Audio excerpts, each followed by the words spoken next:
Good morning, good afternoon, and good evening, ladies and gentlemen. Welcome to another episode of the AV Savants, or not the AV Savants, the AV Experience. God, I'm that tired, and I have to get up at 3:30 in the morning. It's like I'm mixing everything together.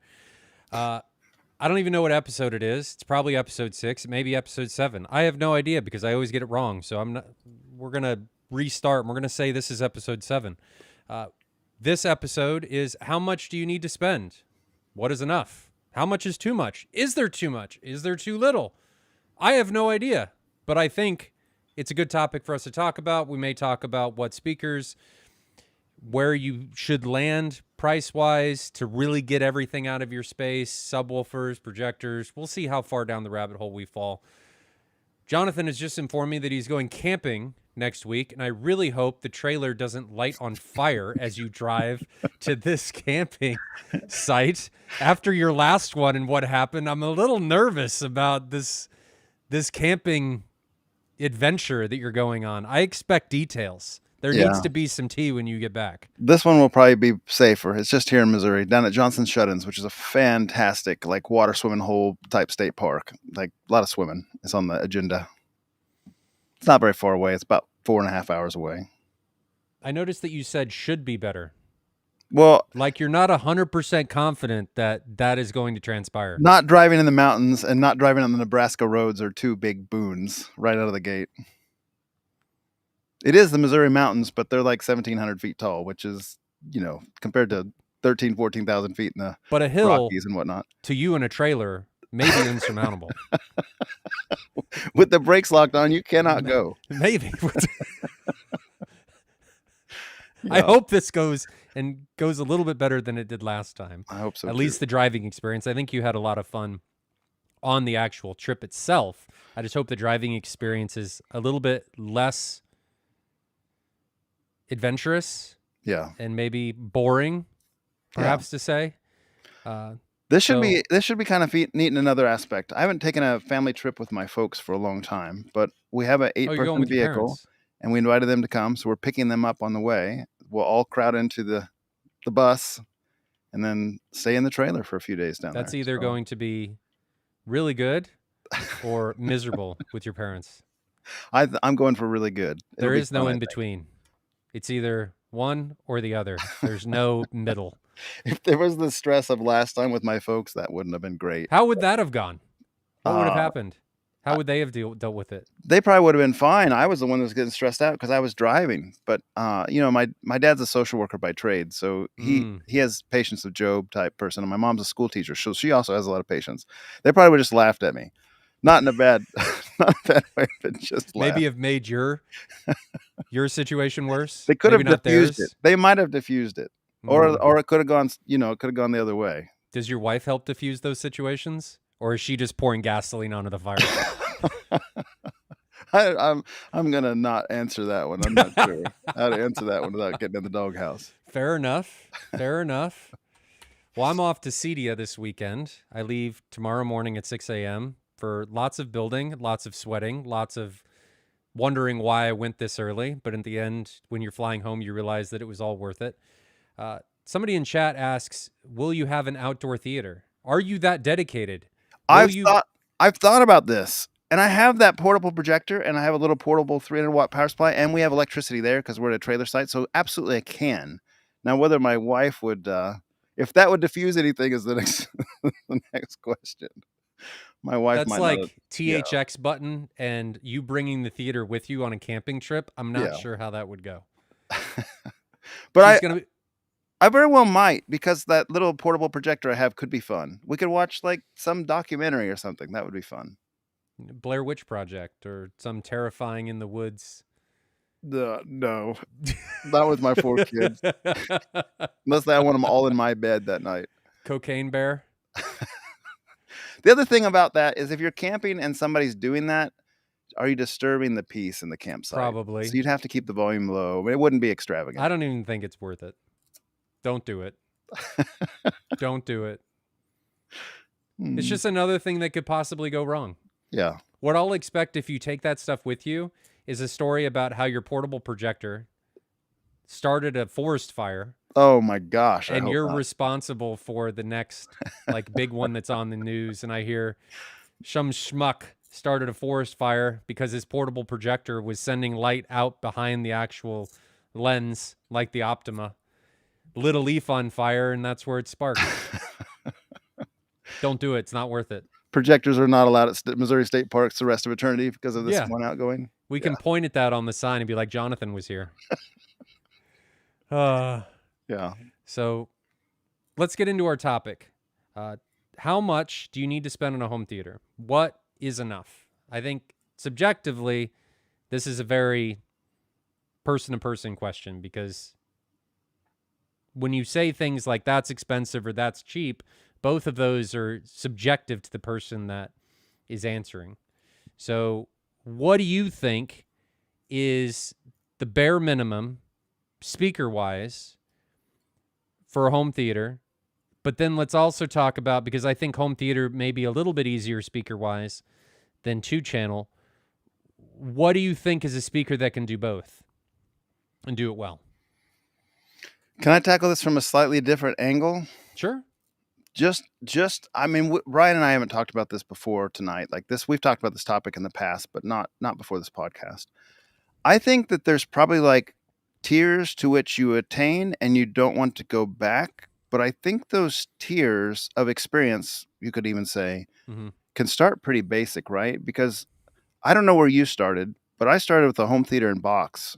Yeah, that's where I started. AIWA was the brand name. Before that, I had like a subwoofer from a pawn shop and a couple Sony bookshelves. Mine was a Sony with had like cool aluminum circular buttons that did not feel very good when you pressed them, and it had one of those like suck-in DVD drives that was just a matter of time before something got sucked in and then broke.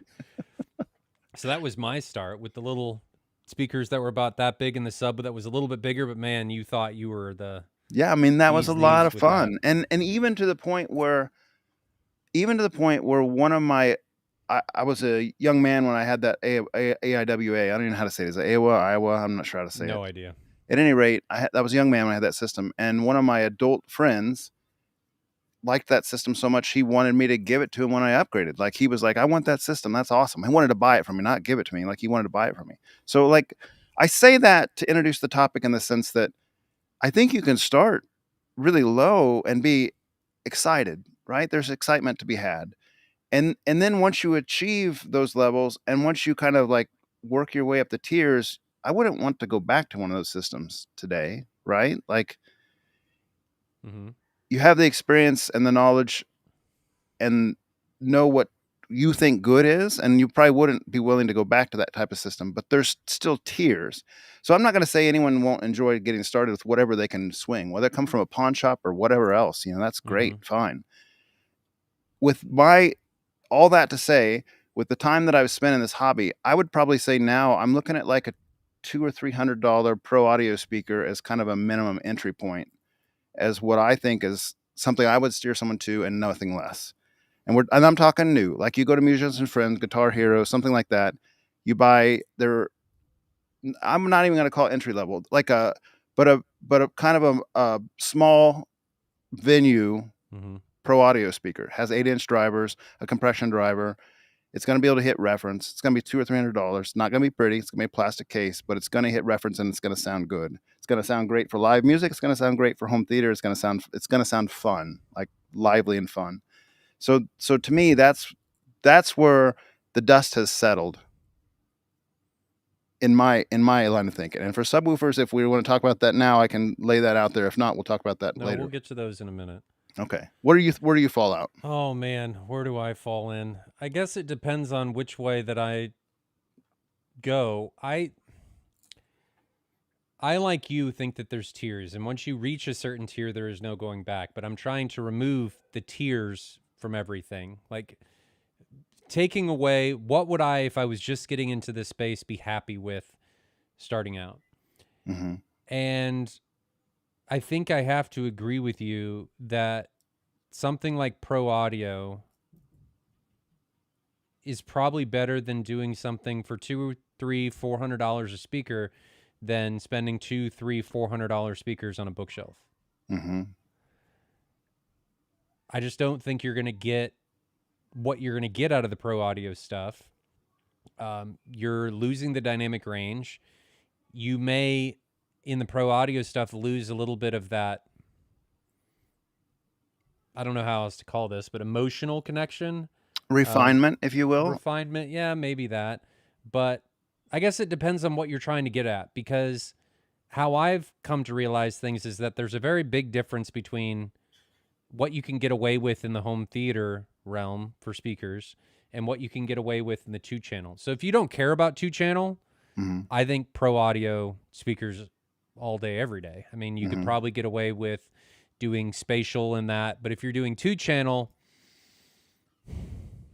I don't know. I don't know how I feel about that. Where do you land? Are you like $1,000, $2,000? I mean, you get into audiophile 2-channel, you're starting to spend some money.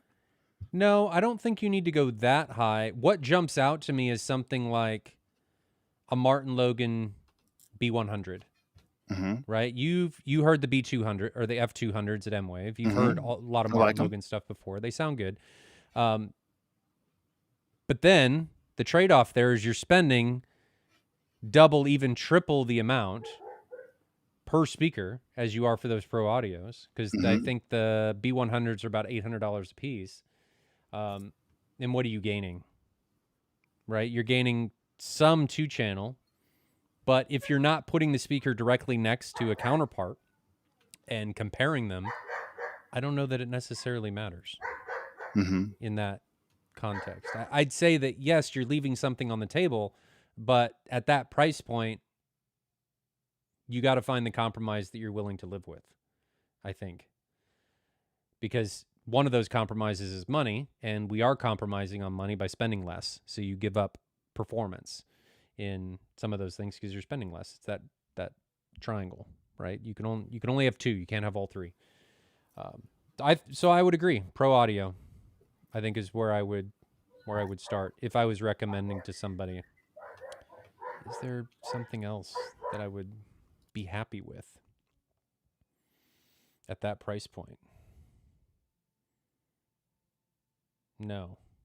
My first Do Everything speaker starts at about $1,400, which does very well with music, can hit reference, and that's way more expensive than most people are going to want to spend on individual speakers. Austin says personality can have something to do with the path they take. Can you expand on what you mean by personality? You mean personality of the speaker or individual's personality? I still don't know what that means. So perhaps someone, and I'm just reading between the lines because I'm not 100% sure either, but perhaps somebody who is like youthful and fun and interactive and wants something loud and kind of like party type speakers, and somebody who's more reserved, engineer style, calm, peaceful, maybe they would prefer something, a different type of speaker, that type of thing. So maybe because the pro audio, right, you're giving up some of the fidelity for the ability to get loud and not distort. So is what you're saying, just to make sure we're on the same page, that maybe somebody, instead of getting the SPL, wants more of that quote unquote refinement out of a speaker, but they're sacrificing the ability to get louder in the SPL range? There's certainly people who don't care about reference and would prefer to have like a little cleaner sound or a little bit more refined sound in their speaker, and are fine with that. That's okay.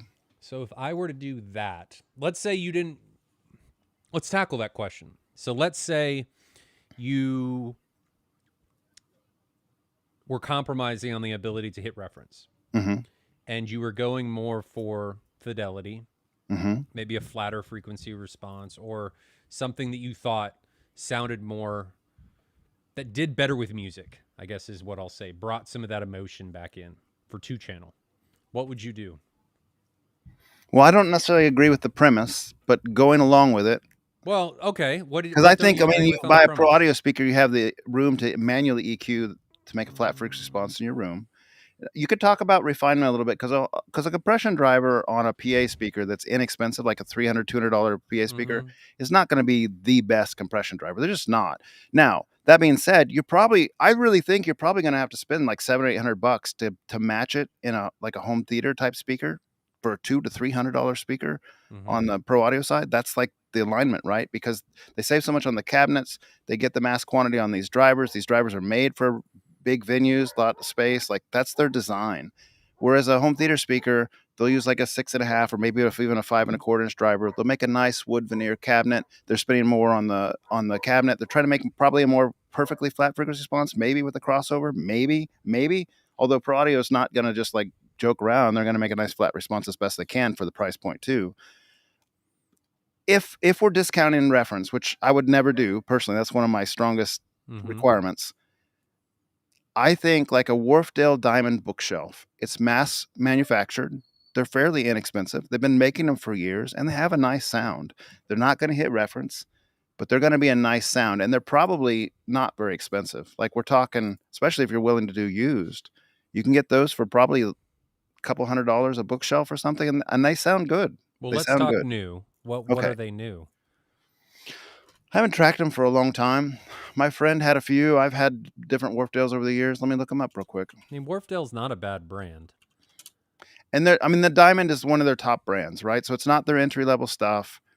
They're mass manufactured, so they're inexpensive. It looks like they're like $450 at Crutchfield. Okay. For a bookshelf now, not for a tower. Yeah, tower's going to be rough at that price point. I think you're sacrificing a lot at that point. Where would I be? Yeah, probably around that price point. Wharfdale would be solid. I'm going to take it up a little bit further to something like an Ascendo the 5, which is $860 MSRP. If I were going that direction. So what didn't you agree with me on my statement? Just that you couldn't get refined in a pro audio speaker or that they're not good with music. It's kind of, and maybe it's reading between the lines a little bit. And I don't say that I wouldn't claim that there'd be like a 2 channels go-to choice, but I don't think you can say that a pro audio speaker is not good with music. That's what they're actually designed for. I mean, that's what they're at the Guitar Center Musician Strings for, is for live music reproduction. Like that's their purpose. So yeah, just like anything else, but I think a live music reproduction in like at a concert is a little bit different than what you're chasing potentially in a living room. I don't know, but it could be that I've just never been a huge fan of compression drivers and what they do, how they present. So it's not me saying they're bad speakers. I think you're right. It's probably just me being more subjective about the type of speaker that I like. I should say that it's not that they're bad at music. It's that I don't like the way that they present. Yeah, you subjectively prefer something else. That's totally fine. Yeah, it's very valid. Yeah. So I think $500, under $1,000, or ramping up there a little bit for a lot of people. But you know, if you can find something on the used market, it's like buying a used car. Let somebody else take the first hit. You can get a lot for not a lot. Now, what about subs? So I have a little bit higher threshold on the subs, I think, where I'm going to tell you, if you're going to buy new, something like the HSU VTF 15, something like the Rhythmic 15, FV15H, those types of subs are where I'm going to say is your minimum entry point, where you won't be dissatisfied and won't be looking for something new the first time you go over to someone's house that has a nice system. And those are probably, you're talking $1,200 to $1,700. So you can find subs all day at Best Buy or Nebraska Furniture Mart that are $500. They're going to only play down to 30 hertz. Typically, they're not going to be very loud. They're going to sound like a fart box when you turn them up. Like you're going to have an explosion and you're going to hear bad noises instead of the explosion sound. You won't be happy with that. Like ignorance is bliss is echoing in the comments. That's true.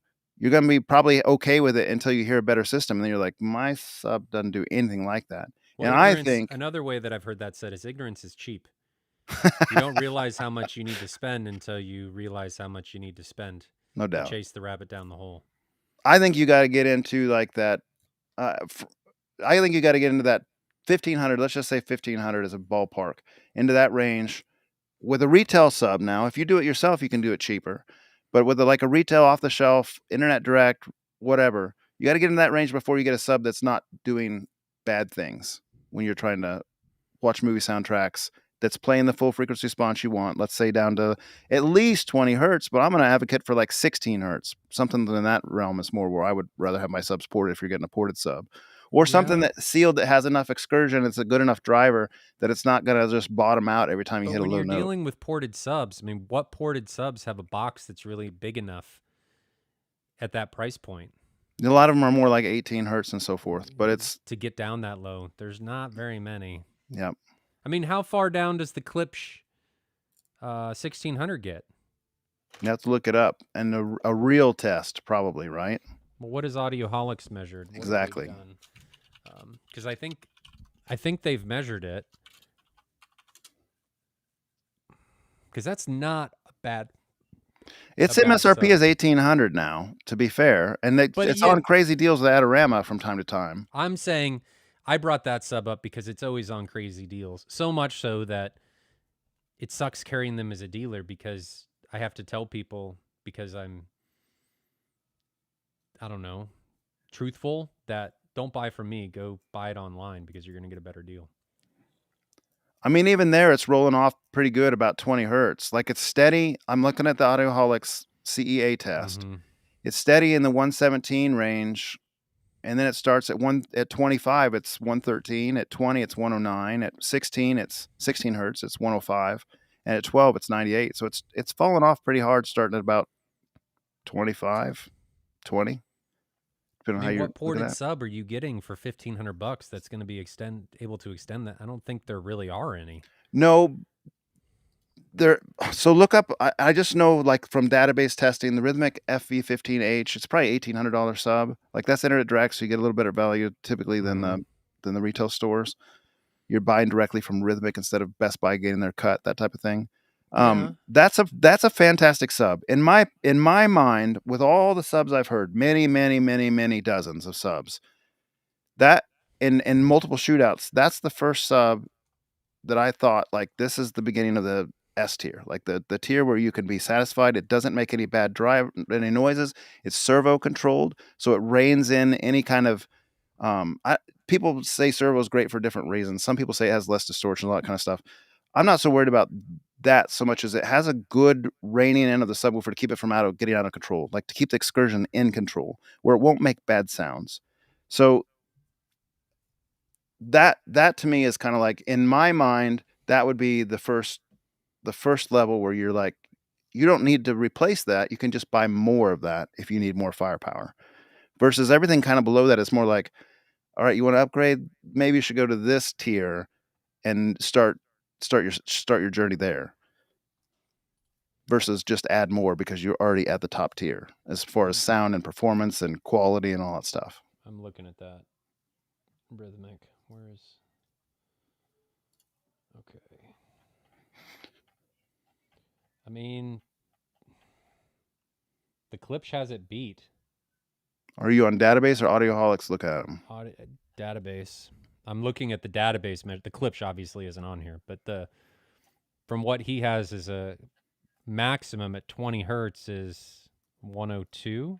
But keep in mind that database does it at 2 meters, and Audioholics I don't think is doing it at 2 meters. I think they're doing 1 meter. So you need to add 6 dB to database's numbers if you're comparing to Audioholics, I think. So hold on, I gotta orient myself. Let's see if I'm making that up. So 20 is 108, so 114. No, here it is. It says on Audioholics, I'm looking at, our measurements have been referenced to 2 meters, which is 9 dB down from the standard requirement for the measure to be shown at 1 meter. So they're the same. However, most publicly available CW measures are shown at 2 meter RMS, so we fall like a vision. So yeah, okay, so they are doing 2 meters at all Audioholics. So there's your apples. So 108 at 20. So the Klipsch was 109 at 20. Now different people reviewing them, but that's same ballpark. What about 16? 102. All right, and the Klipsch is 105 at 16. But the Klipsch also has a significantly larger box. The Klipsch is enormous. Mm-hmm. And just looking at the pictures from the Rhythmic, it doesn't look as big. So I think that's a testament to box size, right, is going to, if you have a smaller cabinet, it's going to limit the amount of output, especially on a ported sub, which is a big reason that things like the JTR 4000s are as big as they are. Refrigerator or even the sized. 2800s. I mean, you got to have a big cabinet in order to and you could probably make them bigger, in all honesty, and get more output. So this is probably just a limit of cabinet size. Well, and the Eclipse is a slightly bigger driver. It's 16 versus a 15, and the rhythmic and so forth. So it's. But what's the frequency response like on that? Can you pull up the? You want the Eclipse or the database shared? Klipsch. Let's look at that Klipsch. Okay, I'll share a screen here. Tell me if you can see it and if it's not blown out from. So I mean, look at this. We've talked about this many times before. They've done some compression sweeps here. See how it's nice and flat, nice and flat, nice and flat, up to about 100 dB. Reasonably parallel. You get up to this 110 dB range, 108 dB range, and it's starting to roll off at the bottom. And you get up to this 110, 115 dB range, and it's like a mountain peak. And you're losing everything down low, below about 30 hertz. And that's just the way subs behave. As you get to their limits, the nice EQ'd response that they give you out of the box goes away, and it returns to more of like a natural response of what they are in the box with no EQ. So keep that in mind, everybody, as you're looking through this.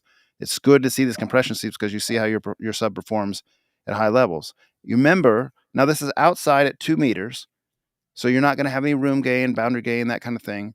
But THX reference calls for 115 dB, and so you're not going to probably have the output to really have a full range sub with this Clips, unless you have multiples, right? Well, and that's un-EQ'd too. If you start throwing EQ on top of that, it's going to get worse. Yeah, I mean, you're going to potentially run out of headroom quicker, depending on what you're doing, because you're using up some of the amps power with the EQ functions. But realistically, you're going to need more than one of these in a home theater room, unless you have a lot of room gain. You're saying that you can almost get to reference, but this was taken at 2 meters. So if your sub is further, say your sub is 4 meters away, I mean, you're losing another 6 dB on top of that.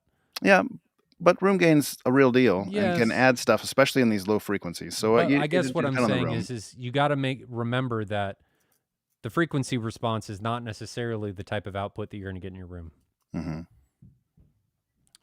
So let's see that frequency response. Is it on there? That's the only graph we get, it looks like, on the Autoholics route. Oh, here we go. Here it is. So, is there any smoothing? I mean, this is not pushing it. This is just like a arbitrary volume setting, if you will. It's at 92 dB. So they're kind of showing like, here's what the Clips does when it's not straining outdoors, like that. What Clips engineers have done to EQ the subwoofer in its normal operating range where it's not struggling.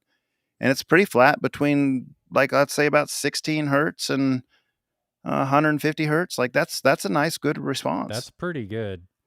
It won't keep it, which is what we've evidenced down here. But when you're not driving it hard, it will. And so you need some siblings with this, right? You need more than one, is what that tells you. I haven't heard this thing cranked on. I've heard it at M-Wave, but we weren't. When I was in there, nobody was ever pushing these things to the limits to see what they could do. Yeah. So what I will tell you very clearly, I'll stop my share here, is that I know for certain, without a shadow of a doubt, that rhythmic, the servo amp on there and the way it's engineered will not let that rhythmic make a bad sound. Like it just won't do it. So that's why I say like that's a nice tier, because you're not gonna have a fart when an explosion happens. It's gonna sound good. It's gonna continue to sound good. You might not have any headroom. It might not make any more volume. You might lose your dynamics, but it's not gonna make bad sounds and take you out of the scene. You know, like, oh, that shouldn't be there. Well, let me send you the rhythmic. I got to figure out. We're in a different software than we normally are, and I don't know how to stop sharing as far as that goes. But I guess if you share, I'll just pull it back up again. I just put it in private chat. Okay, got it. Pulling it up.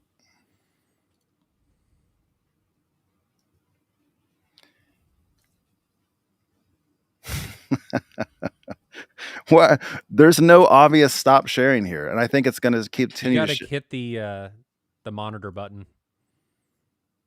monitor button. Okay. There we go. Stop screen sharing. Thank you. Here we okay. go. Now I have to start sharing with the other one. Okay. So here's the rhythmic. Mm-hmm. Is it going to load? There it goes. All right. And this is different orientations. I don't care about that so much. Let's see if we can get to the frequency response. Okay, so here's your output compression sweeps. And you can kind of see at that same place. Like these rise in unity pretty well. We're starting to get a little compression on that blue line at about 110 dB. That red line's really hitting some compression. It's no longer rising like it should. And it's at 115 dB. But it's still actually going a little deeper than the clips is at that level, I think. I mean, different measurements, different mics, different people doing this. You don't know exactly, but they're in the same ballpark, really. Yeah. And again, it's reining it in. It's saying like, you're going to make port noise or you're going to make driver excursion issues. We're going to rein you in on that amplifier. It will not make bad noises at those sweep levels with that product. Now the clips, I would be really surprised if the clips doesn't make bad noises at its max. Well, most subs will. Yes. And that is a leg up. That's why I'm saying it's a leg up. Yeah. Let's not dog on it because that's just something that any speaker or any subwoofer is going to happen. This one, since it's servo driven, is able to stop itself. Mm-hmm. Supposedly. Well, that's been my experience. I mean, we were running at one of the East Coast meets for all it was worth, like trying to make bad noises. It never did. Mm-hmm. It just kept behaving because it just limits. Like it just limits itself. It knows the parameters of the driver, the excursion capability of the driver. They programmed that all into the amp DSP. It just says you can ask whatever you want. I'm not giving it to you. I know what my limits are, and I'm only going to my limits. Whereas most amps that aren't servo controlled, they're just kind of a dumb amplifier, if you will. They might have the DSP programmed in. They might say, hey, give me this much of a boost, a shelf boost, give me this parametric EQ at these different frequencies, whatever. But it's not tailoring it or reining the driver back in any regard as that driver hits its limits. It doesn't know the limits. It's just applying dumb power, so to speak. Mm-hmm. Whereas the servo is communicating with the driver, realizing the distortion plots and the characteristics of the driver and reining it in on the fly as it needs to. It's a more expensive design. It's a little bit stronger design.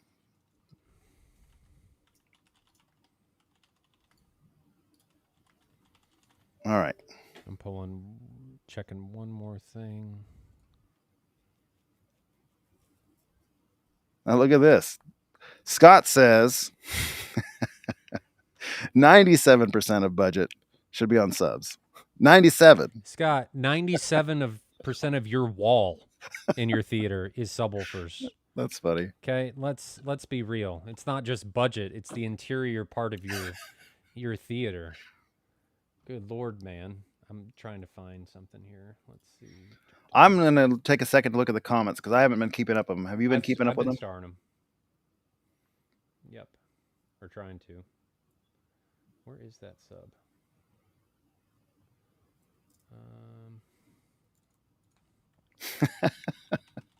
I'm looking at some comments related to the adventure, this camping this weekend.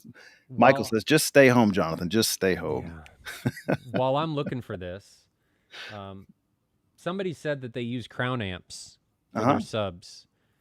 And I was going to comment on that while that can be good, you can also be causing yourself a little bit of a problem with running into undefeatable DSP down low on those crowns.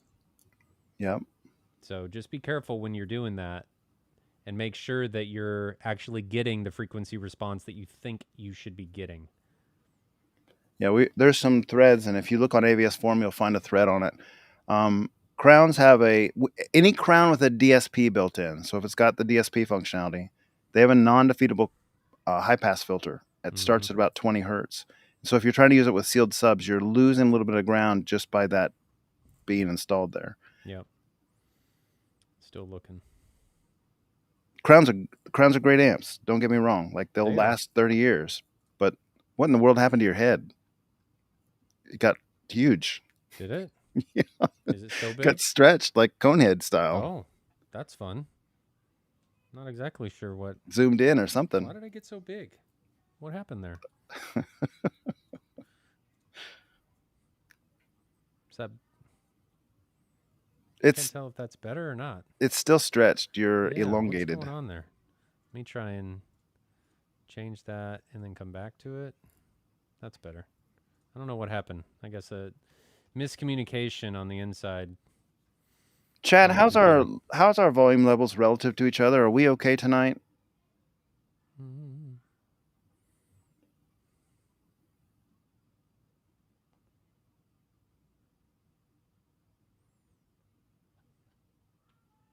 No response. We'll have to wait for a response on that one. Well, it's delayed slightly. Let's see. This is what I wanted. Measurement reports, subwoofers.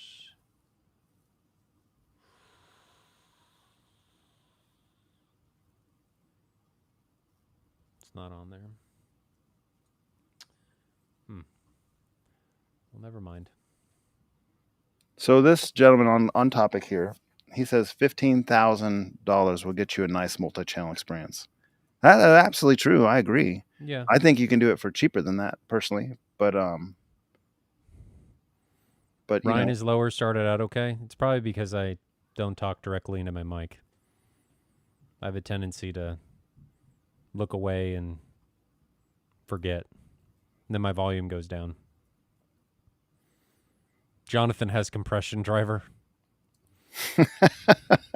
Technically, the MadVR Experience Center has compression drivers too. I just finally found one that I liked. Mm-hmm. Can be super clean. $15,000. If you had $15,000, what would you do? What does that leave you for speaker? Well, let's just talk about a theater. What would you do? Yeah, I think I could do it easily for $15,000. And if you think about it, like the SVS room the other year in M-Wave, maybe 2 years ago, they advertised that room was like $11,000 all in, and it was a nice room. I mean, it even had a projector and everything, like all in. 2 PB16 Ultras, even as far as subs, like that wouldn't necessarily be the direction that I would go, but I don't think that was a bad system at all for the money. It sounded great. But what would you do? Sure. I would probably buy a couple of those rhythmics I talked about. I would buy probably something along the lines of a series of Mackeys or Behringer Pro Audio speakers. Make all speakers match throughout the room, and you're looking at like $200 to $300 a speaker in that realm. So if you want 11 speakers, you're looking at $2,000 or $3,000. If you want 13 speakers, it's still $2,000 or $3,000.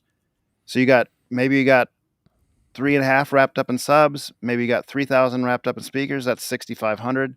I'd buy 3,800 from Denon, the AVR. That's $1,000. So now you're up to maybe $7,000, maybe well, let's $6,000. Be clear, you're counting on the Adorama deal. Okay, sure. If you want to add a little bit, we're still at like let's say $7,500 so far, right? Okay. And then for a projector, you could buy a used NP5 or an LS12000 used for $3,000, $3,500, or $5,000 new. NP5 right now is on sale for $39.99. Ah, that's a great projector for that price. Yeah. Is that B stock or that's new? No, that's new. That's a great price for that projector. So yeah, I mean, I'm far less than $15,000. You can buy a screen. I think personally, you could probably, for that type of system, for that level, get by with like a elite screen or a silver ticket screen or something off Amazon. It's not the best screen in the world, but it's going to be a good enough screen for the type of system we're talking about here. And those are, $500, $600, $700. Cables is really all you got left at that point. And you got it made. You're less than 10 grand. Well, you're at 10 grand or maybe 11 grand. And you got full reference capability because those speakers will do full reference. So you get the giggles when you're watching something at that level. Yeah. I just personally have never gotten my jollies from PA speakers at that price range, or really the only PA speakers that I really like are those 70J1s that you have. Everything nice recovery. Oh, shut it. But I'm serious. Like the 70J1s, I mean, that's it. I like them. I think they do really well. You and I were just talking about some used ones that somebody here in Kansas City is talking about selling. He wants way too much for them, but I think I thought about it. buying them because I, depending on the price, knew that somebody would want them. They're good speakers, and they're very, very versatile. They can do a lot. So what I would do personally, for $15,000,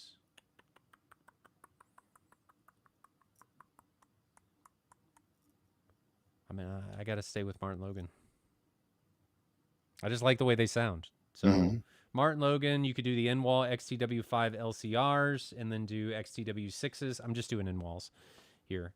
XTW6s for surrounds, and then you could do MC6 heights. So at that point, you're at MSRP-wise, you're like 6, somewhere in there. And then maybe some Ascendo, the 12 sub-actives, or you could do SVS, the PB16s, and then either a Denon X2800 or X3800, depending on if you could find the deal on Adorama. Projectors, I'm in the same boat as you. That $39.99 for the MP5 is really good. Yes. Or if you spend a little bit more and need a little bit more brightness, the LS12000. If you do a TV, I don't know maybe an LG QNED to get an 86. How much is that? That's probably like $3. Yeah, I was gonna say you're getting name brand. You're gonna be paying a little more than like the TCL or whatever. Well, yeah, I've never been a fan of what the TCLs look like, but I mean maybe they look similar to the LG QNEDs. I've never had them next to each other, so I don't know. If you did something like a 83-inch OLED G4, you're at $6,500. So let's just say that's the direction you went, and then you have your miscellaneous stuff. So you're right around at that point $15,000. So entirely doable. And then anything above that is just gravy. Increasing fidelity, increasing SPL, increasing clarity, screen size, what have you. So, but I think that's a good starting point. Where do you think is the sweet spot? Like as far as speaker count, or as far as which price point? Buying new. Let's not go down the used market because it's like, where do you get the best value for your money is what you're asking? Or we kind of already touched that. Refine a little bit more. Like where do you think the sweet spot is for you? Are you just going to regurgitate what you have currently? I mean, if I knew of a better sweet spot, I wouldn't have what I have. I guess that's true. That's kind of a loaded. That's kind of a dumb question. Where would my sweet spot be?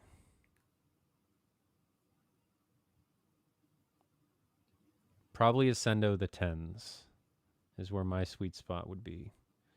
And you can do up front, and then you could do Ascendo the 6s with I haven't seen it yet, but like an Epson QL 1000, a Stewart Harmony G3, so woven, and then you could even throw in a Kaleidoscape Strato V in there, Denon X6800, 4 subs, and I think you're around 40 at that point, which in the grand scheme of things for an entire dedicated home theater for all of the gear, I don't think is too terrible.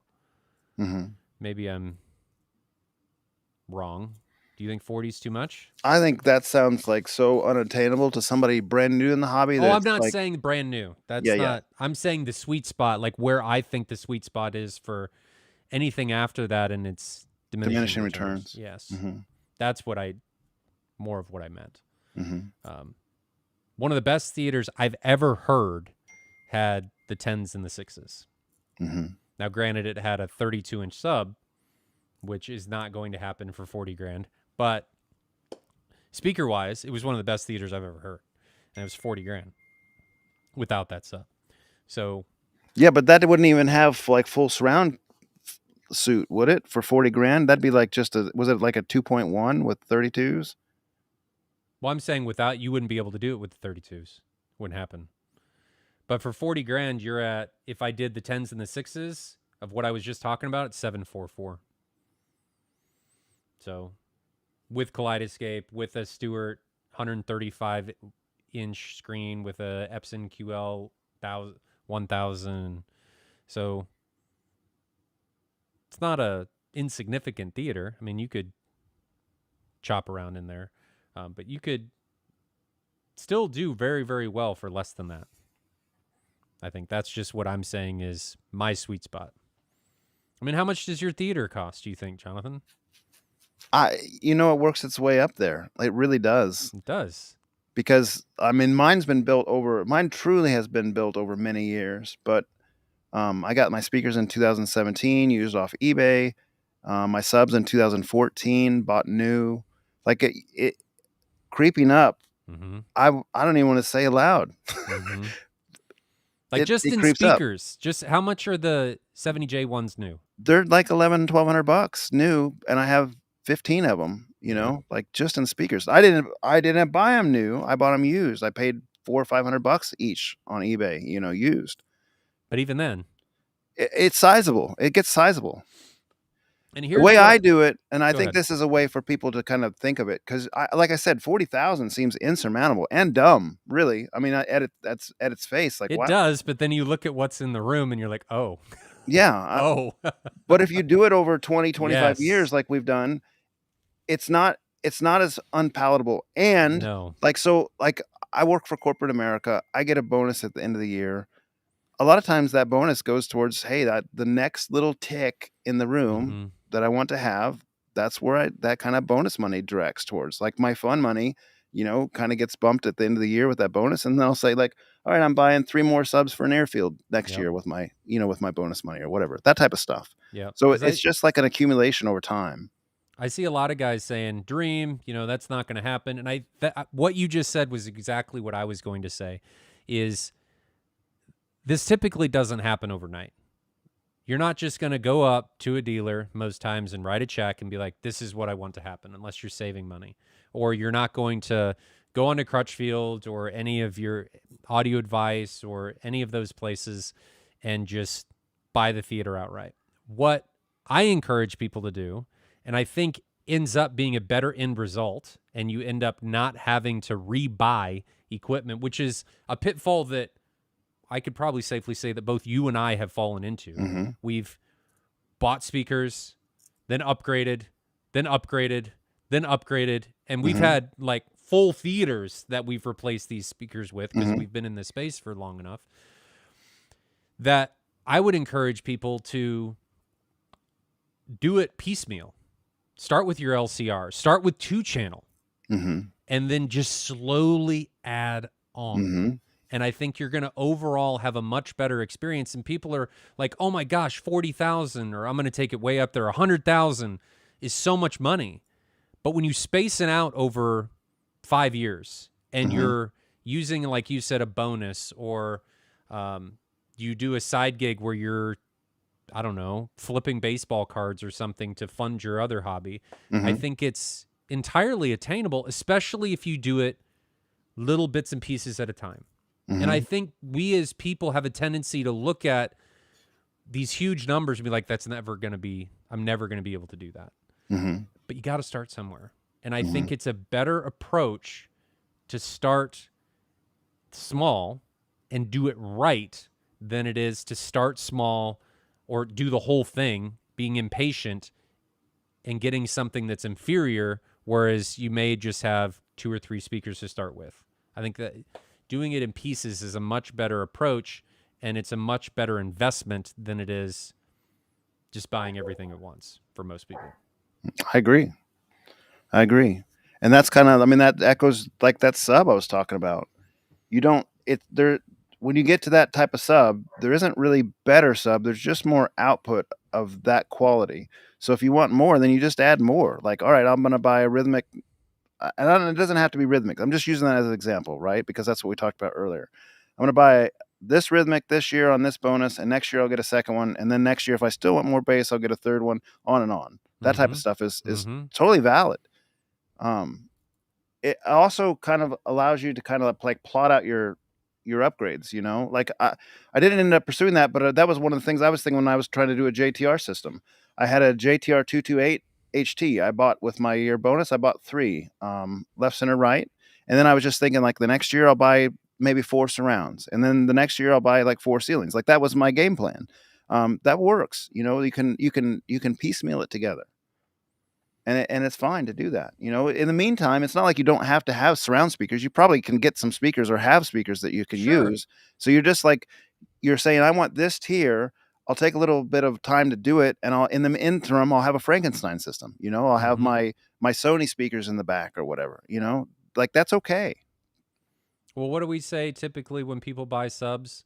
You get the biggest, baddest one you can afford now and then add another one later. That's right. It almost always ends up being a better experience because instead of spending less on 2 that are not going to be near the capability, because there is far less diminishing returns in subwoofers than there are in speakers, you're going to get a much better experience by plopping the big boy down and then adding another one later than getting 2 half-sized pipsqueaks just to have 2. Deal with the one, the inferior frequency response. Heck, it may be even the same, depending on the sub's quality, and then add another one. And it's going to be a much better experience down the line than spending that same amount and splitting it into something that's not as superior. Granted, it's more of an investment in the long run, so that is not to be unaccounted for. But I do think that people should look at this and be like, this is a hobby that isn't just going to go away next year, right? A lot of us have been doing this for a long time, and I think it's important to try and space things out. And big numbers are scary, but at the end of the day, if you spend a lot of time in that room, you only live once. And I mean, really, I don't know how often you use your room, Ryan. I assume it's quite a bit. I'm in here multiple nights a week, staying up stupid late, where my wife's like, what is wrong with you? I mean, 3 times this week I was in here till 2 or 3 in the morning, and I have a normal corporate job, you know, so I'm like burning the midnight candle. But I'm enjoying myself too much to leave. Like I love being down here listening to music and exploring music, and like we watched multiple movies this week. Like I spend a lot of time in here. It's a good experience. Like it's worth it to me. I mean, rather than spending $40,000 on a car that I work from home. So in that case, not drive very often. Like, why wouldn't I rather have that in my room that I can spend multiple hours in and just really, really enjoy thoroughly? That's my head. That's where my space. That's how I feel. I mean, I listen to music in mine while I'm working. I spend multiple hours, granted not right now because I've had to send amps off to Cedia. So it hasn't been functioning. But when it comes back, I mean, I'm in there all the time. It's my sanctuary, if you will. It's my safe space. So if you're spending that much time, think about how much money we spend on things that you don't spend nearly as much time on. And then it all starts to make a little bit more sense. I think, at least. Gary mentions this is the way he'd go, and I don't think that's a bad choice at all. I've heard those CCB8 speakers at Expona at one point, and they sound really good. They're 8-inch coax, and they're inexpensive. And he has combo packs. And I already mentioned the HSU makes good subs, 1K on an AVR. His subs are about $1,200 a piece. That's a good path. That's a great way to get started. And like you said, he's talking right there, 5 HSU speakers. 5 isn't where you want to end up in most cases. You want to end up at probably like 7 or 11 or 13 or, you know, whatever. Get 5 this year, buy 5 next year. Well, here's another path that this just reminded me of is, let's say you want to get started and you're worried about the financial commitment, but you really want in the long run to have an Atmos theater. Right? You could buy, let's say, 5 speakers for a 5-channel bass layer, not get the most grandiose thing, spend a little bit less, and then in a year or two, if you decide that you want to continue this, move those to your tops, right? And then reinvest in the bed layer now that you've established that this is a long-term commitment. Mm-hmm. And that's something that can always happen. If you plan right, you can reuse things that you've already invested in. And that's something that I did in my previous theater. Those 35 XTIs I used in other capacities, and then they got moved up to tops, and then I replaced the tops with center channels, and then those 35 XTIs became forward and rear tops. So they were constantly in use. They were just being retrofitted for different applications. And I think it's important to plan ahead to make sure that what you're doing is able to be reused instead of just thrown away. Get quality, not quantity. Agreed. Marvin says, so far we have about 6,000 hours in our room. I'd imagine that that's probably pretty accurate. How many? I don't even want to know how many hours Jonathan has. Too many. Probably same. Uncountable. We don't have very many questions in here. So Tim says, you don't want to know what my sweet spot is. I'm not sure what that's in reference to. If it's about speakers, I do want to know. Yeah. What is it? If it's not, I don't. If it's some sort of Freudian statement, we'll leave it alone. Yeah. What do you think about the new... Oh, you flagged this one already. I'm sorry. I didn't mean to pull it out early. But what do you think about the new Denon receiver that just came out? Kind of an odd. I thought that was a little odd that they did that. What is it? It's 13 channels of amplification. It's one step down below the A1H, and What's the price point? 4 something. High 4s, I think. So it's like a tuned down A1H. Like instead of 15 channels of amplification, it's got 13 channels of amplification. Yeah. But I mean, so the Denon 6800 exists, and that's 13 channels processing, but it's 11 channels of amplification, right? Yeah. So this is like kind of like between the 6800 and the A1H. Yeah. They just saw a hole and filled it, basically. Yeah. It has, I think, 150 watts per channel, so it's still got this same amount as the A1H. It's just got 2 channels less. So it's got the big amps like the A1H does. Okay, I can get behind that. Yeah. For somebody that doesn't want to buy a external amp for their 6800 and just has it all in one piece. I wish Denon would do a processor. That would be nice. They won't, though, unless they decide to give up Marantz, because Marantz is their line for processors. Yeah. Tarhoya says it's $4,500. A1H is what, like 6,500 MSRP or something like that? I think it's 7 MSRP. Yeah. That's a pretty big savings for 2 channels less processing. And you guys have heard us talking here before. I mean, right now, even though I have 6 ceiling speakers, I'm only running a 4-speaker configuration in the ceiling. Mm-hmm. So, that makes a lot of sense in that context. Yeah.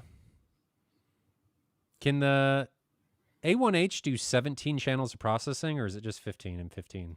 15 and max at one time. Oh, okay. It can swap speakers in different connections. It has the AV10 and the A1H have more than 15 connections. Mm-hmm. So if you wanted to switch between Oro and Dolby Atmos or DTS-X, you can have them all in the arrangement, but they can't all be processed at once. Only 15 processed at once. Okay. Yeah, what's the new one called? It's almost really close to the A1H. It was on the front page of AVS Forum the other day. I don't remember. See if I can find it real quick. A10H. That's a pretty good one, especially if you can. It does 15 channels of processing. If you add another amp, I mean, you can get an amp for your tops for a couple $100. So that's a pretty significant cost savings, like you just said. I think it's a good point. It's a good spot. I like it. I like it a lot. Anything else new aside from the Epsons that nobody's seen yet? You'll see them this week. Hopefully. I'm excited. I hope they're not just out on the floor with all the brightness. I hope they have it in a room that's they're in a dedicated room. They're in a what? They have a room. Okay, good. I'm a little worried about the naming convention, though. That QL is a little worrisome. Do you know what it stands for yet? Well, I'm just a little worried that it's not a UB and what that means for contrast. Oh, they've already, on the documentation that's been out there from, I guess Taiwan already has it published or whatnot. At any rate, it does say that they're what's the right word? Polarized. The at least on the QB 1000B, it's polarized. So it's supposed to have as good or better contrast than the LS12000 with 600 more lumens, which is 22% brighter. Okay. Now, when you go to the higher ones, the 3000 and 7000, I think it is, for the 6000 and 10,000 lumens, they actually lose some features. It's not a direct processor sweep. Like the 1000 processes HDR10 plus, and the 3000 and 10,000 or 3000 7000 do not, oddly enough. The 1000 is the QB, and the 3 and the 7 or the 6000 or however they're naming it are QL. Yeah, so they're probably not using. I think I knew this at one point. And I'm not going to speak though because I might have it wrong. But I know the contrast ratio is not supposed to be as good. Like the 10,000 lumen one is a 3001 contrast ratio instead of a 5001 contrast ratio, and I don't think the 3000 has been published yet, or I've missed it if it has been. Maybe it's in the middle. Maybe it's 4000 to 1. If it's 5, 4, and 3, would be a. They do have selectable lenses though. Yes, and existing lenses, so you can buy them used and cheap. There's like 10 or 15 different lenses that work on them. Yeah, which is pretty cool.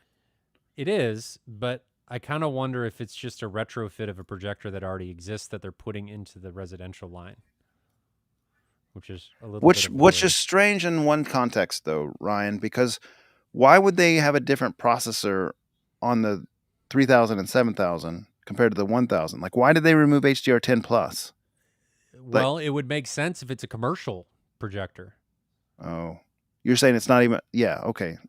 It's a lot like what Christie and Barco do, right? They take their commercial line, and they go, and they put it into the residential. They rename it. It may have some slightly different stuff, but it's not, for the most part, anything new. Some of the lines are, but for the most part, they're not. So I am a little worried that that's what's happened here. Now, in some context, for that price point, it's not necessarily the worst, because for that amount of lumens, depending on its capability, if it is better than the commercial counter, I don't know, it could be a win, but we'll have to see. I'm a little nervous. Will you get to spend any time in that kind of thing, or are you going to be glued to your room? We are going to spend some time with Epson. That's cool. I have a meeting with them. And then there's rumors that something is coming from Sony. Now, I don't know. Something bright too, right? Isn't that the rumor? Don't know. Maybe. We'll see. There were rumors a while ago about an addition to the Raptor, which is the 380. Maybe that's what, I don't know. I don't know what it is. Some people said that they heard Sony wasn't doing anything, and some people said it was a display, and like a self-emitting display and not a projector, but I don't know. But there's rumors that there's more projectors. And are the rumors that they'll release this at CEDIA, or are they not ready to release it? No, supposedly it's CEDIA. And somebody was asking, is there anything from JVC? And the answer to that would be, as far as I understand it, no. Why not? Why have they not released their RS2100 replacement, their NZ7 replacement? I mean, maybe there is one. I don't know. There was a price cut on the NP5. That's got to mean it's coming. Maybe. I don't know. I'm not sure. I'm not sure. Don't have a good answer for that. I'm trying to think if there was anything else new that's supposed to be announced. The 28-inch square subwoofer coming from Ascendo. That's coming. They're doing a room with Storm with, I think, 12 of them. 6 up front, 6 in the back. That's cool. It's got the same surface area as a 32. Except it's a square. Which has some limitations, but the box is only 12 inches deep. They partner with Kicker?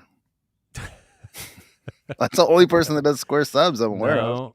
So it's he designed it this way to limit the amount of space that it's going to need, but to create a sub that works well for things like waveforming, where you need a bunch of subs in the front and the rear. I don't have a price point or anything like that on them yet, but I'm excited to see that. Trying to think if there's anything else new. The MadVR Core. Yeah. The Kaleidoscape Strato V. Yeah, those are both cool products. Nice price points. Is there anything else new that I'm missing that I know of? There's tons of stuff that'll be announced there, but I don't think of anything else new right now. We got Martin Logan's new subs. I love this comment. I have a $20 Amazon screen and a $200 projector. I love that too.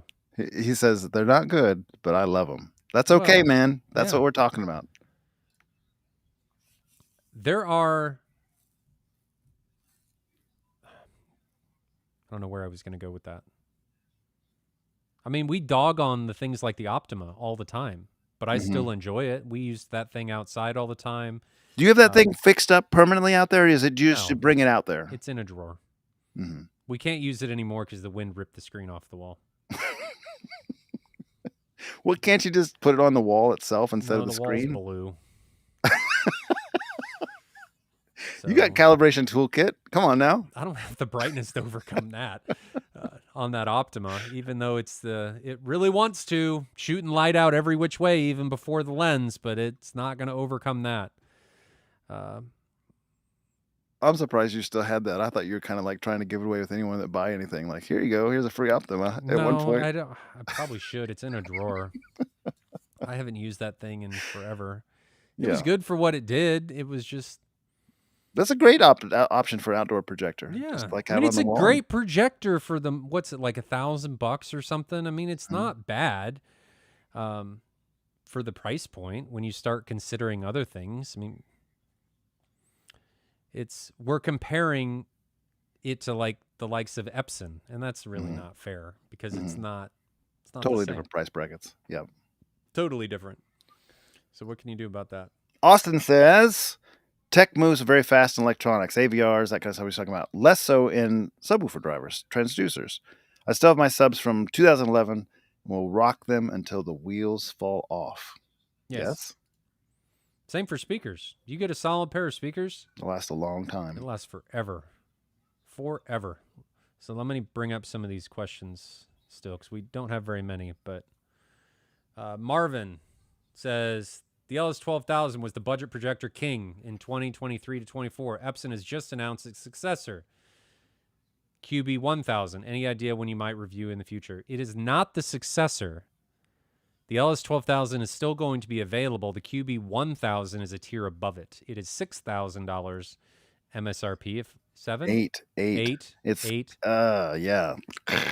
It is $8,000. Stab in the heart.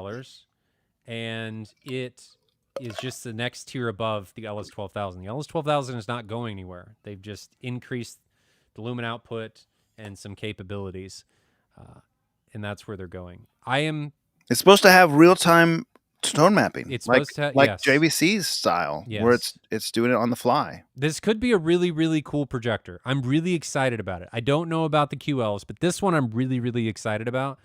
I will see it next week. So hopefully when I come back, maybe we should plan on doing a Monday stream after I get back from CEDIA so we can talk about everything that was there. Sure. Why don't we plan on that? Will you have any chance of bringing one back with you? Do you have an Epson contact in that regard? I can't do that. No, I can try and get one. It'd be awesome to review it. We could make a little video together comparing the 12,000 to that. I will ask. I think you could probably base some of your reaction to how good that's going to be based on how willing they are to let us compare them. Because they're like, nah, we don't need that. Then it's probably going to be pretty similar. And if they're like, yeah, sure, here, then maybe there's a big enough difference for them to want to show it. I'll see. I'll try and float that one. We'll see. I'll try that. Yes. CJ asks, I want to build a living room system. I like music, and I'm looking for speakers that can play loud. What are your recommendations? JTR is off the table. I think Jonathan hammered this one with the PA speakers from Mackie and things like that for $200 or $300. I think he's going to pull them up. I'm gonna give him some options. So look up, and they're not as cheap as they used to be, and I hate that because they used to be like significantly cheaper. COVID prices stuck them and kept them up there. But like look up, if you want a powered speaker, look up something like a Mackie SRM 350. And if you want the passive version, it's called a Mackie C200. And I had 13 of those in my room, and I got a lot of compliments. They're a fantastic speaker, and they were only $200 when I bought them. And I think the retail on them now is more like retail on them is more like $300 now at this point. That's perfectly fine. But they sound really good. There's a link on AVS forum about like an overview of them, a teardown where I took it apart and let the do-it-yourself guys look it over, and they all said there's no way you could build this yourself for that price and the quantity of scale that Mackie has. It's built by EAW, which is a really strong group in the pro audio industry that's well known, makes good speakers. They built it for Mackie, so like good speaker. And another one that's real popular on the forums in the inexpensive space is like a Behringer 212XL. Those have many thousands of people that have reviewed them. I've heard a couple different systems with those as the entire speaker, like every speaker is those. A lot of fun, very inexpensive as well. Those are looking like 180 a piece. I personally like the Mackie a little better than the Behringer 212XL, but maybe the price difference doesn't add up. $120 difference per speaker is probably going to say like you can go ahead and do the Behringers at that point. So especially just a couple lines to consider. 13 of them. Yep. Super chat, Ryan Fleming. Thank you for the 10 USD. He says subs and Dirac bass control. Is excessive boundary reinforcement a good thing? I think that's his a question. Because the correction will compensate and end up having the sub work less hard because of the excess bass is being lowered. Is excessive boundary reinforcement? I think he's saying is extra boundary gain a good thing? Sure. Your correction can get rid of it, and it means your amps don't have to work as hard to boost the lower frequencies. Sure. If it's controlled, yeah. Yes. Yeah. Sometimes it can get out of control and it can cause problems, but if you can control it, sure. Now, your thoughts on Dirac bass correction are kind of mixed, right, Ryan? But that goes into room EQ in general, not necessarily just Dirac. I've seen issues where Dirac and room EQ, this is not just Dirac, but room EQ in general will try and treat bass. Be careful with room EQ because that's a particular brand. Auto EQ processes, auto EQ routine. Auto EQ. Yes. As you get down to like 20 or 25 hertz, it will just fall off a cliff. So we, as an example, did this in the Mad VR Experience Center. We had Dirac treating all the way down, and I was thinking the first time we did the calibration, like, this sounds a little anemic. Like, getting down low, we're missing all of the low end. My pant legs weren't really moving. There wasn't a lot of energy in the low end stuff. And we took a measurement of it, and at 25 hertz is when it started. By 15 hertz or so, we were 23 dB down. Now, for reference to that, we then did not a compression test. We just took a measurement. I don't know where the compression actually exists, like where things start to compress. At 110 dB, our F3 was just above 4. Mm-hmm. So that measurement of it falling off at 25 was auto EQ. Whack. That was not correct. And we were flat down to 4. It wasn't like it was having an issue. It was flat. So auto EQ was to blame there. And this happens in virtually every room that I deal with. And that's why in most cases, it is advantageous to manually EQ your subs and just apply a curtain to Dirac. Don't let it touch the subs. Typically, what we do is we will curtain it right around the crossover point and then just leave the subs alone. So the trick with this, though, now in the context of Ryan's question, is if you're curtaining it off and not letting it touch the subs, your auto EQ, then that boundary gain might be excessive. It might stay excessive. Yes, I'm simply saying that auto EQ can cause problems. So just be aware that you need to look at it after you allow auto EQ to do things in your theater. Turn auto EQ off, and then go look at what your subs can actually do. Really, you should EQ the subs before you even let auto EQ do it. You should do that with the speakers too, because just like video calibration, less is more. The less calibration software has to do, the better the overall outcome is typically going to be. Yeah, I agree. I think in this case, Ryan, make sure you're using REW or OmniMic or some sort of software to see what you got going on. Yep. A lot of retail type subs, especially when you get into the upper end, will have like boundary gain knobs that you can basically change how much of an HPF the subs DSP applies. So you can add extra low end or remove extra low end depending on what your room needs at the subwoofer plate amp itself. Okay, a couple more questions. Dubno Bass. How much do you guys think Direct Live Odyssey can help cheaper speakers sound better in your room? Only to a point. And for that point, you need headroom. So if you got cheap speakers and they're like 82 dB sensitive and they're junk Radio Shack drivers, you can't do a whole lot with it because EQ eats up a lot of power. The application of EQ, and the speaker is just going to distort or go bad. If the excursion's crap, if it's just a junk driver, it's not a whole lot you can do.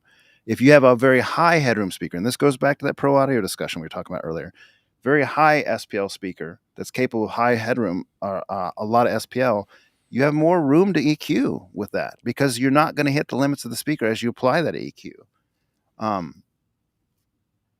The danger to that, though, is seat-to-seat consistency. Absolutely. So it's auto EQ is not a replacement for quality speakers. I agree. If you try and fix issues with auto EQ and you just like, I'll buy a cheap speaker and be like, I'm going to fix it in auto EQ, it's a recipe for a underwhelming experience. And you may not know it's underwhelming until, like me, go to Jonathan's and be like, mine doesn't do this. So don't skimp. Right? Don't fall into the pitfall of, well, I'll just fix it in auto EQ. That's don't do that.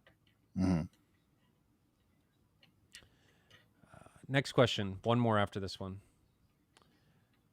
Oh, you already answered that one, I think. That was the Denon. Yes, we did. Last one. Marvin, is 3300 lumens from the Epson the same ANSI lumens from JVC? Not exactly, but close, right? You can answer this one. You're close to it. I don't know what the measurements are. So what the way I'm taking this question, and maybe Ryan's thinking a different way. When they say these ANSI lumens, it's kind of at their dynamic mode, like their brightest picture mode, and that's probably not the way that most people are going to use their projectors. A lot of times it leans green. So a calibrated Epson compared to a calibrated JVC from their marketed lumens, the JVC is usually kind of closer to the marketed number because they have less calibration to do and they're not quite as wild a dynamic mode. But like the Epson, like traditionally Epson will make, if it says it does 3300 lumens, they do 3300 lumens. It just may not be in the most accurate, color accurate picture mode. Yes. So yeah, it's going to be bright. And if the way you're leaning the question, I think Ryan might have been thinking like, how bright is the JVC to get? Is the NZ900? It's around 3300 lumens too. It's not much different, right? As far as its manufacturer rating. The difference is typically on the JVCs, like you said, you have to take away less. So after calibration, the fall off isn't nearly as drastic. The Epson, it pushes green or potentially more blue. JVCs are typically warmer, and they fall off less after calibration, typically. So I've been reading on the forums quite a lot about these new Epsons. And it's a lot of speculation, but it's from very knowledgeable people. And the people have been saying, like, some of the guys that have had a lot of experience calibrating the Epson LS12000 are saying, like, hey, if it says 3300 lumens in dynamic mode, you can expect 2500 lumens, 2700 lumens in that ballpark with a nice calibrated image, like a good quality calibrated image. That's fair. Because the Epson, and the reason they say that is the Epson LS12000 is marketed as 2700 lumens, and it calibrates down to about 2100 lumens. So it's losing about 600 lumens in the calibration process to go from its dynamic mode to a nice color accurate mode. I would agree with that. I think that's accurate. I got one more question. Oops, sorry, asks, what do you guys think about Magic Beans guys saying you can DSP a cheapo speaker to outperform $1,000 speakers? No. We just talked about that. It's not going to happen. This is, a lot of people would like you to believe this, but if you then put $1,000 speaker in that room, it's going to sound way better. It's not going to behave that way. Like we talked about previously, less is more, especially in seat-to-seat consistency. You may be able to get away with a little bit with doing one seat, but if you move from that specific spot, if you have a speaker with enough headroom, it's going to fall apart. If you're doing very narrow or high Q adjustments, like narrow bandwidth, high steep changes, it will fall apart. If you're doing broad changes, low levels, it won't fall apart when you go seat to seat. Yeah, but typically the cheapo speakers, you're running into like peaks and valleys that you're having to fix, and you're not going to be able to put broad Q factors in there to fix things. You're going to need the more narrow stuff to fix issues with the speaker.